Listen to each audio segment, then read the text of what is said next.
So it has been nearly 5 years since Michelle Knight was rescued from what became known as the Cleveland House of Horrors, where she was held captive, chained, raped, and tortured for almost 11 years. Knight, along with Amanda Berry and Gina De Jesus, endured unimaginable brutality in the home of former school bus driver Ariel Castro. But Michelle Knight has refused to be broken. Today, she has a new life, a new name, and a new love, which she details in her second memoir, Life After Darkness. We'll be joined by Michelle live in a moment, but first, let's revisit her remarkable story. I went through something so traumatic and went without a lot of things. Daylight, food, water, clothes, just being able to have the simple joys of life. Being able to have that back was such a tremendous joy to me. For Michelle Knight, the path to gratitude has not been easy. Prayers have finally been answered. The nightmare is over. On May 6, 2013, Michelle, a single mother, was thrust into the spotlight when she and two other young women, Amanda Berry and Gina De Jesus, were rescued from this Cleveland home. They had been abducted, held captive, and sexually abused by this man, Ariel Castro. Michelle spent an unimaginable 11 years in this house of horrors. Almost every day he did beat, rape, and do horrible, unseen things to me. He impregnated me several times and beat me with a barbell to eliminate the pregnancy, starved me, and knocked me downstairs. I was only 80 pounds when I got out. She spent her first year of freedom in and out of hospitals, dealing with complications from her brutal captivity, and eventually was taken to hospice care. They told me I only had 2 days to live. They said I was dying of a bacterial infection. I just wanted to let go. And the first time that I tried to let go, the first thought that came to my head was my son. I didn't want my son to see me as a person that took the easy way out. And that's the reason why I didn't commit suicide. While in hospice, Michelle says she started to heal and found her power in writing. Because I chose to write down my feelings, write down everything that I was going through, even if it was hard for me to write. On August 1st, 2013, she was strong enough to face her captor, Ariel Castro, in court. He was sentenced to life plus 1,000 years. From this moment on, I will not let you define me. I wanted to let him know that he didn't break me, that I was going to be strong, and that what he had put me through, I'm going to overcome it. We are back now with Michelle Knight, who was held captive for nearly 11 years in this infamous Cleveland House of Horrors. She is now known as Lily Rose Lee. And you've changed your name, Michelle. Welcome. Why? Why Lily Rose Lee? Because I decided when I was in the house I was going to change my name. I kept on figuring out different names, and then I seen this piece in the newspaper that he had saying lilies were pure of heart. So I was like, yes, that's my new name. That's me. And then after that, I was like, what would I do my middle name for? So I was like, my best friend Rose, that stood by my side, helped me when I was younger during a difficult time. And then my last name was my son's middle name. Mm-hmm. Your son, who was 2 years old. Pieces of my life was connected to make my name. Your son was 2 years old when you were captured, when you were taken. Yes. And I know it was the thought of your son that helped you not break, because I think a lot of us look at what you went through in there and think, how could you maintain any sense of yourself, any will to live? Every day of every hour, I thought of what my son would think of me if I had done this, this, and this. Like, I wanted to commit suicide in the house, so the first thought of my son was like looking at me saying, Mommy, I don't want you to kill yourself. I want you to survive this. So I was like, I'm not going to take the coward's way out. I'm going to overcome all that has happened to me, and I'm going to show my son that I didn't take the easy way out. I mean, not only were you being subjected to physical abuse, but you've written before about how you didn't shower for 8 months. Yes. I mean, he didn't allow you basic human, just part of being a human being, humanity. He basically took everything away. Like, if somebody can give you a cup of coffee, he can easily just take it away.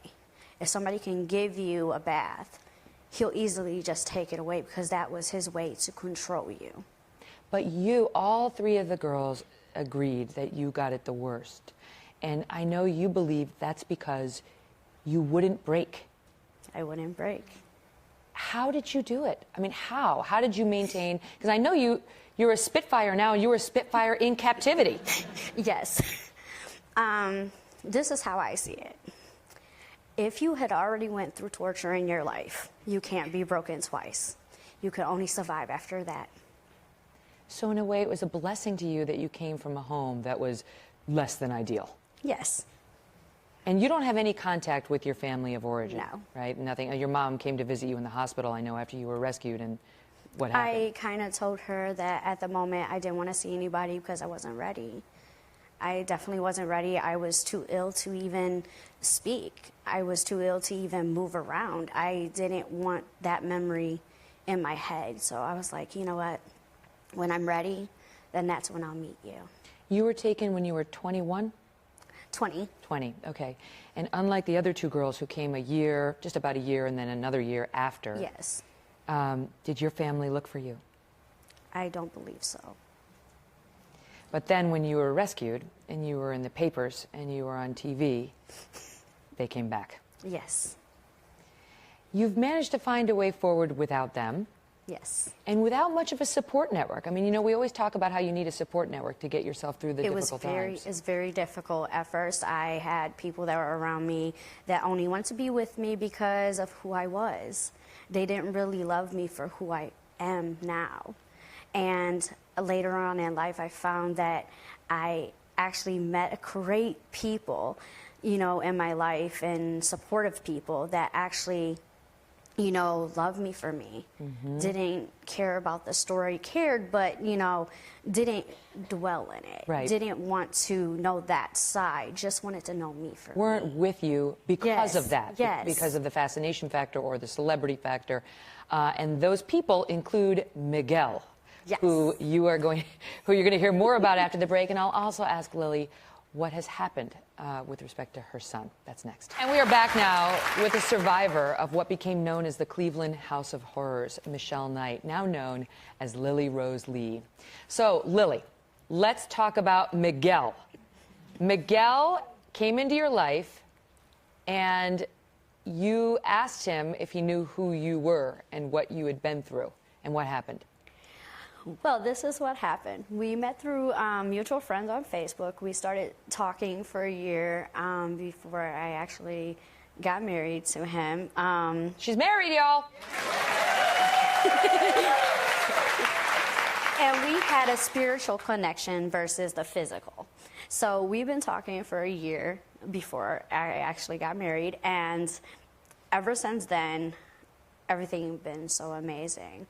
But 2 weeks prior to me actually talking to him, I asked him, did he want to read my book? He simply told me, I want to know you for who you are, not what you went through. And that just blew my mind. Wow. It made me feel so happy that there was one person in the world, they didn't want to know me for what happened to me. Mm-hmm. So now, can I ask you, because you've been very open about the fact that you had your son, who was 2 when you were taken. You were impregnated 5 times by Castro, and he beat you to the point where you miscarried each child. Yes. So are children possible now for you and Miguel? Many doctors have told me, over 4 doctors have told me that I would literally not be able to carry, that I wouldn't be able to have kids because of the amount of trauma that he put me through. And so what is that like for you? Very sad, because I actually really hoping and praying that God blesses me with a little one, even though the doctor said that I couldn't have one. Mm-hmm. Your son, your 2-year-old, who's face kept you alive in captivity. You wanted to see him as soon as you got out. Yes. And can you tell us what had happened, what you found out? I have found out that he was with good parents, very loving, very supportive, and I felt He had been adopted. Yes, he'd been adopted at the age of 4. I felt that, you know, with him going through school and things like that, and at his difficult young age, that he wouldn't understand what I went through. Right. So I felt unselfishly, I said, you know what, I'm gonna let him be, and when he's ready to come see me, I'll be willing and waiting with open arms. Wow. That's incredible. He's with another family. I know the parents, they don't want an active, open relationship between you and him right now, but they've sent you pictures, they keep you informed on him, and then... He's a beautiful, handsome young man. Is he 18 yet? He's about around that age, yes. Okay, so there's hope that he will come back into your life. And so now you are taking all of this experience. It's no accident this book is called Life After Darkness, and helping abuse victims nationwide. Tell us how. I am helping abuse victims by simply, you know, going out every day, speaking at multiple different domestic violence, human trafficking, making them aware, you know, of simply, you know, how they can overcome things, how they can have the same strength, just by my words and just by speaking to them. Because you've found joy. You have found joy in your life. Yes, I have found joy in my life, and I want them to have the same opportunity, the same experiences that I had without, you know, people telling them that it's all your fault. Yep. You caused this to happen to you. I want them to be able to say, you know what, it doesn't matter what you say, what you do, how you do it, as long as I can get myself back up every day and I can survive, there is life after darkness. You're amazing. Thank you. You're incredible. Good luck with everything. And good luck with Miguel, who we want to meet the next time. Thank you so much for being here and sharing your story. You're welcome. We'll be right back. Hello, Today fans. Thanks for checking out our YouTube channel. Subscribe by clicking that button down there and click on any of the videos over here to watch the latest interviews, show highlights, and digital exclusives.